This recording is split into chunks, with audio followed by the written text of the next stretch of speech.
बिस्मिल्लाहिर्रहमानिर्रहीम। अस्सलाम वालेकुम नाज़रीन, मेरे चैनल में आप सब लोगों को खुशामदीद। तो कुछ दिन पहले मैंने एक वीडियो बनाई थी जो कि मैंने अपनी बाइक के ऊपर बनाई थी, जो कि है होंडा CB150F। तो उसमें मैंने अपने बाइक की कुछ मेन जो खसूसियात या जो चीज़ें मुझे उस बाइक के बारे में पसंद हैं वो मैंने आप लोगों के साथ शेयर की थी।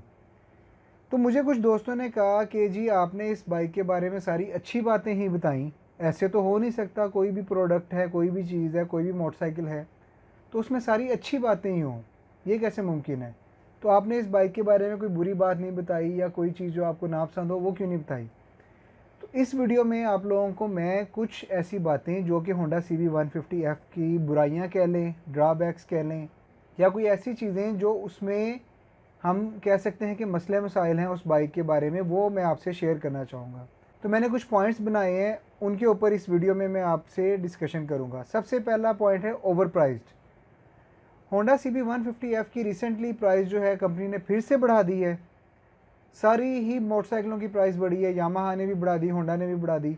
तो अब इस प्राइस की जो इस बाइक की प्राइस है वो काफ़ी ज़्यादा है, लेकिन देखा जाए तो इसलिए कि सारी मोटरसाइकिलें ही इसी रेट में मिल रही हैं। तो ये एक ड्रॉबैक है कि बाइक काफ़ी ओवर प्राइस्ड है। तो लेकिन इस हिसाब से बाकियों की निस्बत अभी भी इसकी क्वालिटी जो है वो बेहतर है।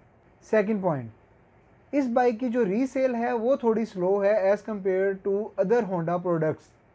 जैसे कि हम बात करें होंडा CD70, होंडा 125, उनके मुकाबले में जब आप इस बाइक को सेल करना चाहेंगे, इसकी ऐड लगाएंगे, तो ये बाइक थोड़ा ज़्यादा टाइम लेगी सेल होने में।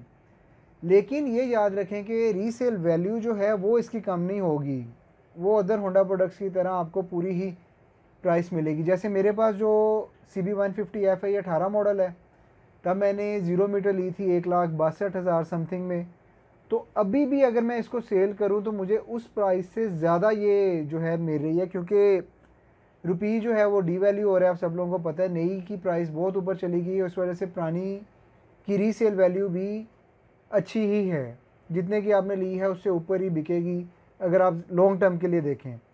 शॉर्ट टर्म के लिए लेंगे कि आपने अब ली तो हफ्ते 10 दिन बाद बेचनी है, महीने 2 महीने बाद बेचनी है, या आप एज अ बिज़नेस इसको मतलब बाइक को लेके सेल करेंगे, हो सकता है ये आपको प्राइस कम करे। थर्ड जो है पॉइंट वो है इसकी टॉप स्पीड। अब ये ड्रॉबैक भी कह सकते हैं और आप इसको नहीं भी, क्योंकि जो बाइक है वो है काफ़ी हैवी, इसका वेट ज़्यादा है एज़ कम्पेयर टू अदर जो कह लें कि होंडा की बाइक्स है। लेकिन इसका इंजन उस हिसाब से इतना हैवी नहीं बनाया गया जो मुझे लगता है कि इसकी हॉर्स पावर कम है, पिकअप इसकी अच्छी है, पिकअप बुरी नहीं है, तो टॉप स्पीड इसकी कम है। मैंने इसको कितनी दफ़ा टेस्ट किया तो मुझे इसने मैक्सिमम जो स्पीड दी है वो 100 से लेके 105, 110 से पीछे पीछे ही ये स्पीड देती है। अगर आप कहीं ज़्यादा लंबे रोड पे जा रहे हैं, ज़्यादा देर तक इसको हाई रेफ पे खींची जाएंगे तो मे बी ये 110 को मुश्किल से टच करे। तो मुझे ये टॉप स्पीड वाला इतना इशू नहीं लगता या ड्रॉबैक नहीं लगता, क्योंकि ये है ही इसी तरह। फोर्थ पॉइंट जो है इसकी है, जो मेन ड्रॉबैक है वो है आफ्टर सेल सर्विस। आप होंडा के जो जेन्युइन हैं इनके अपने शोरूम्स, वहाँ पे चले जाएं तो आपको इसकी आफ्टर सेल सर्विस मिल जाएगी। आम किसी बाहर मैकेनिक से आप इसकी आफ्टर सेल सर्विस ना ही करवाएं तो बेहतर है। अब लोगों ने करना शुरू कर दिया है काम, लेकिन फिर भी ना करवाए तो बेहतर है, क्योंकि हर बंदा इसको नहीं समझता। इसकी ख़ास तौर पे जब आप ट्यूनिंग करवाते हैं तो वो भी हर बंदे के बस की बात नहीं है, इसलिए आप होंडा की जेन्युइन शोरूम से करवाएं तो ही बेहतर है। तो ये एक इसका ड्रॉबैक है।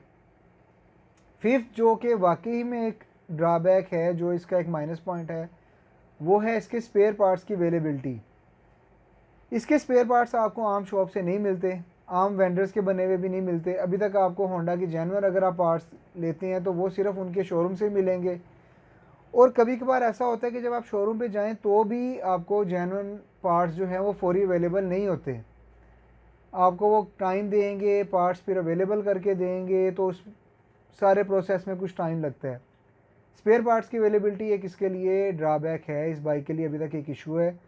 हालांकि इस बाइक को 2017 में लॉन्च किया गया और अब इसको ऑलमोस्ट 5 ईयर्स कंप्लीट हो गए हैं, लेकिन बाइक की सेल उतनी ज़्यादा नहीं है जैसे होंडा 125, CD70 जिनके पार्ट्स आपको हर शॉप से मिल जाते हैं। हर तरह के मिल जाते हैं, महंगे भी मिल जाएंगे, लोकल वेंडर्स के भी मिल जाएंगे, सस्ते भी मिल जाएंगे। उस तरह से आपको इसके स्पेयर पार्ट्स अवेलेबल नहीं होंगे। तो 6 जो पॉइंट और जो कि लास्ट पॉइंट है वो मैंने बनाया था स्पेयर पार्ट्स की प्राइसेस का। स्पेयर पार्ट्स की प्राइसेस की बहुत ज़्यादा है।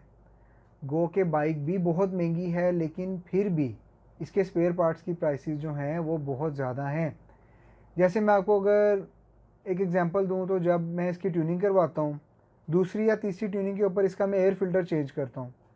अब इसका जो एयर फ़िल्टर है वो आपको 850 का मिलता है, होंडा का अपना बना हुआ, और मिलेगा भी इनकी अपनी जो है आउटलेट से। मैंने एक दफ़ा द्रास से परचेज़ किया एयर फ़िल्टर, द्रास से मुझे वो मिला 350 का, लेकिन वो किसी लोकल वेंडर का था, और वो इतना मतलब लो क्वालिटी सा था कि वो एक उसकी फ़िटिंग भी इस तरह की थी कि वो अपनी जगह पे बैठा ही नहीं, वो फिट ही नहीं हुआ उस जगह पे ना जहाँ इसको सेट होना चाहिए।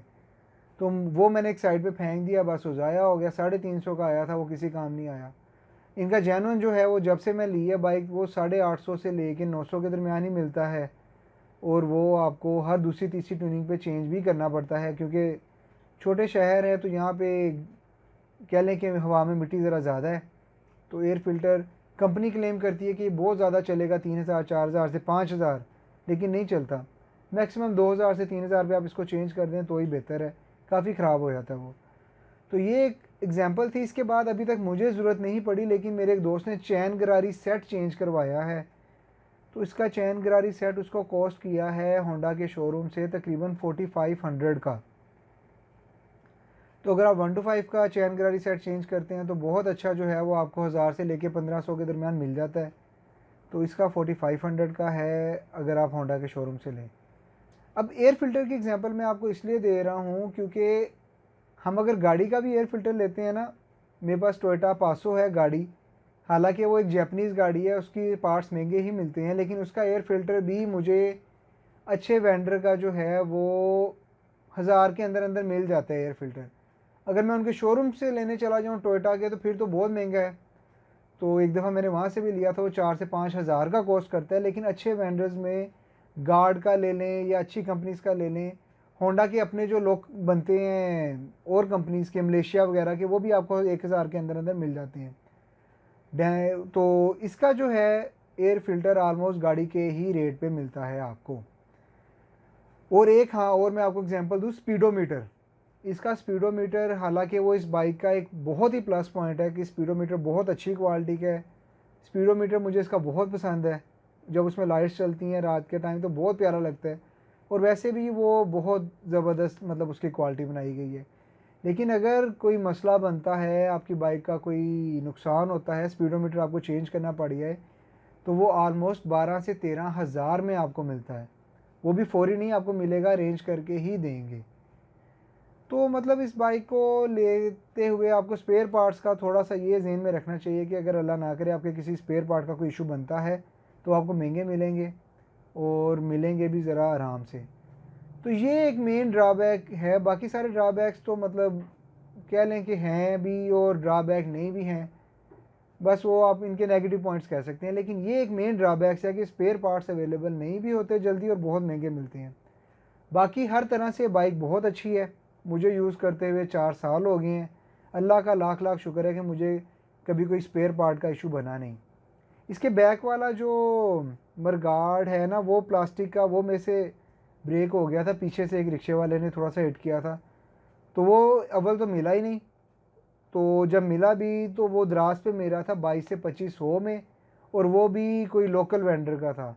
तो मैंने उसी को ही हल्का फुल्का रिपेयर कर लिया, मैं आपको वीडियो में दिखाता हूँ। तो उसको मैं चेंज करने की तरफ गया ही नहीं, वो मेरा गुजारा हो रहा है। मतलब इसके स्पेयर पार्ट्स जो हैं वो बहुत महंगे हैं। तो इसके अलावा बाकी वो बाइक हर तरह से ओवरऑल बहुत अच्छी है।